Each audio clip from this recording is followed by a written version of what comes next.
सिंध की सियासत में एक हलचल, गवर्नर हाउस में हुई एक बड़ी तब्दीली। कामरान खान टिसोरी ओहदे से बरतरफ, निहाल हाशमी की हुई एंट्री।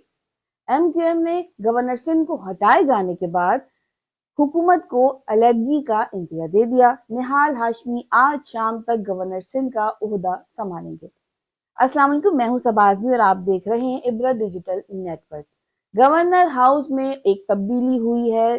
कामरान खान टिसोरी अपने ओहदे से बरतरफ कर दिए गए हैं। उनकी जगह निहाल हाशमी को गवर्नर बनाया जाएगा और मुतवक्का है कि शाम तक वो ओहदे का हलफ उठा लेंगे। साबिका गवर्नर सिंध कामरान खान टिसोरी 10 अक्टूबर 2022 को सिंध के गवर्नर मुंतखब हुए और उन्होंने आते ही गवर्नर हाउस के दरवाजे आम अफराद के लिए खोल दिए।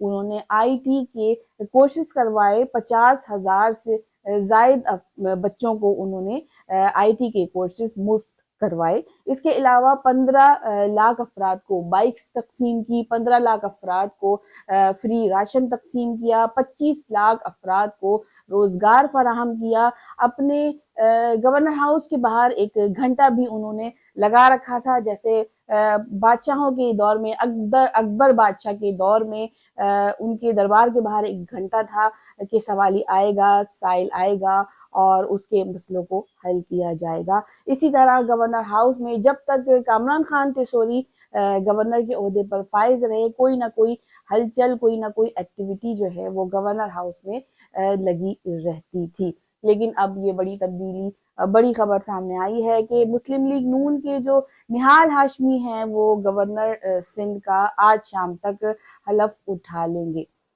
गवर्नर की तब्दीली क्यों की गई, इसके पीछे क्या अवामिल थे, वो तो एक बड़ी बहस है। लेकिन मुख्तसर ये कि पिछले दिनों एक इजलास हुआ गवर्नर हाउस में, जिसमें मुख्तलिफ शोबा हाई जिंदगी से मुतालिक अफराद जो हैं वो उसमें शरीक हुए और उस इजलास का मौजू था कराची।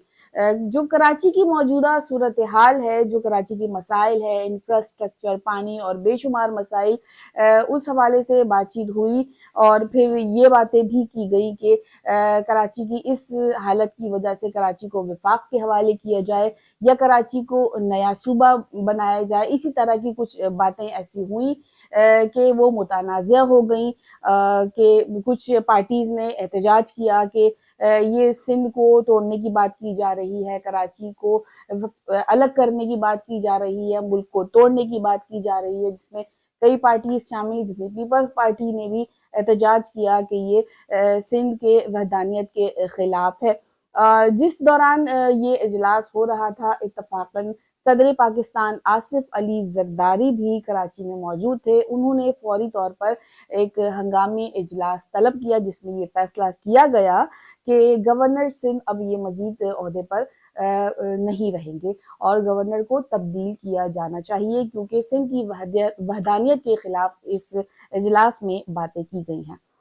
नाज़रीन, बात यह है कि किसी भी पार्टी का गवर्नर हो, सीएम हो, वजीर आजम हो, बात ये होती है कि अवाम को तो सिर्फ बुनियादी सहूलियात दस्तयाब हैं।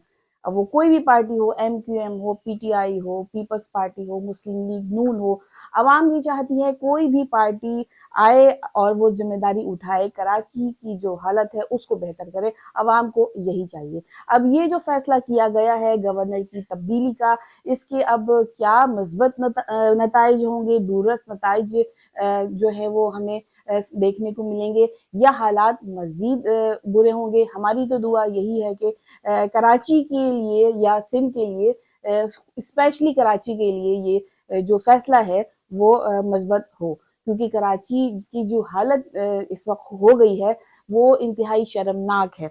लोग इस पर अब मुस्तकिल बुनियादों पर सोशल मीडिया पर आवाज़ भी उठा रहे हैं। अब इस तब्दीली के बाद जो भी तब्दीली आएगी, इस गवर्नर की तब्दीली के बाद, वो तो वक्त ही बताएगा। लेकिन वही बात है कि अवाम को बुनियादी सहूलियात चाहिए, किसी भी पार्टी का गवर्नर आए। अगर हमारा शो आपको अच्छा लगा तो उसको लाइक और शेयर कर दें और प्लीज़ हमारे चैनल को भी सब्सक्राइब कर लें। मिलते हैं फिर किसी नए टॉपिक के साथ, तब तक के लिए अपना ख्याल रखिएगा। अल्लाह निगहबान।